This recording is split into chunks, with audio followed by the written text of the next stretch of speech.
पैसे देकर करवाया जा रहा धर्म परिवर्तन, 10,000 शिक्षकों के होंगे तबादले, अब नहीं मिलेगी वीआईपी छूट। इन सब के अलावा और भी बहुत कुछ रहेगा इस बुलेटिन में। आप देख रहे हैं इनॉक्स न्यूज, तो आइए जानते हैं अब तक की बड़ी खबरें।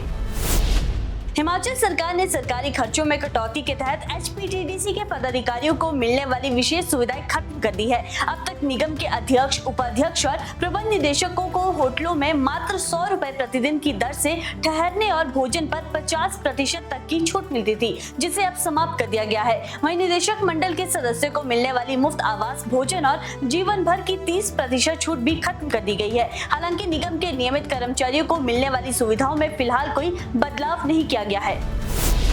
जिला सोलन के बघाट बैंक ने बड़े डिफॉल्टरों के खिलाफ कार्रवाई तेज कर दी है। बैंक 12 जून को 24 डिफॉल्टरों की संपत्तियों की ऑनलाइन नीलामी करेगा। इनमें कई बड़े कारोबारी और करोड़ों रुपए का लोन न चुकाने वाले उधारकर्ता शामिल है। वहीं नीलामी के लिए करीब 8 से 10 करोड़ रुपए मूल्य की संपत्तियां रखी गई है, जिनमें भवन और जमीनें भी शामिल है। वहीं बैंक का एनपीए फिलहाल 102 करोड़ रुपए है, जिसे कम करने के लिए कदम उठाया गया है।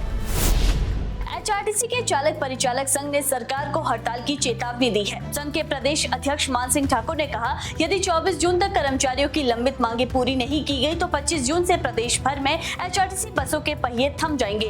कर्मचारियों ने हर महीने की पहली तारीख को वेतन, 20 करोड़ रुपए के लंबित मेडिकल बिलों का भुगतान, 8,000 से अधिक सेवानिवृत्त कर्मचारियों की पेंशन शुरू करने और डीए और अन्य भत्तों के बकाया भुगतान की मांग भी उठाई है।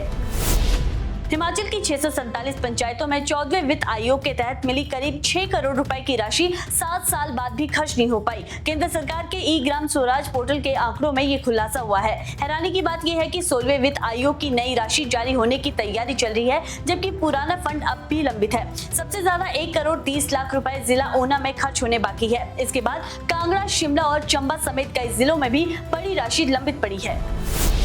जिला बिलासपुर के घुमारवीं उपमंडल के ग्रामीण क्षेत्रों में कथित ईसाई मिशनरियों की गतिविधि और जबरन धर्म परिवर्तन के आरोपों से तनाव का माहौल है। ग्रामीणों का आरोप है कि कुछ लोग आर्थिक प्रलोभन देकर लोगों को धर्म परिवर्तन के लिए प्रेरित कर रहे हैं। वहीं हवान गांव के निवासी ने पुलिस को दी शिकायत में आरोप लगाया है कि उनसे धर्म परिवर्तन के बदले 5 लाख रुपए नकद, हर महीने 5,000 रुपए और मुफ्त इलाज की सुविधा देने का लालच दिया गया। वहीं एक अन्य ग्रामीण ने अपनी पत्नी का जबरन धर्म परिवर्तन करवाने और परिवार पर दबाव बनाने का आरोप लगाया है। घटना के बाद ग्रामीणों और संगठनों ने थाने पहुंचकर निष्पक्ष जांच की मांग की है।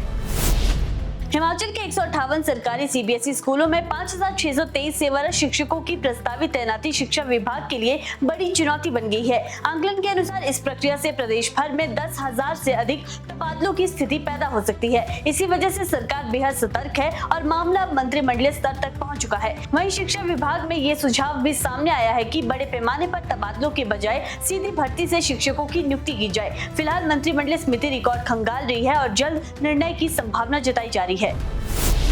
मौसम विज्ञान केंद्र शिमला ने हिमाचल में मौसम को लेकर ताजा चेतावनी जारी की है। 9 और 10 जून को ऊना, बिलासपुर और सोलन जिलों में कुछ स्थानों पर लू चलने का अनुमान जताया गया है, जिससे तापमान में बढ़ोतरी हो सकती है। वहीं 11 और 12 जून को मंडी, कुल्लू, शिमला और सिरमौर जिलों में 30 से 40 किलोमीटर प्रति घंटे की रफ्तार से आंधी चलने और ओलावृष्टि को लेकर ऑरेंज अलर्ट जारी किया गया है। इसके अलावा किन्नौर और लाहौल स्पीति को छोड़कर बाकी जिलों में येलो अलर्ट जारी किया गया है। वहीं ऊंचाई वाले क्षेत्रों में हिमपात और बारिश की संभावना भी जताई गई है।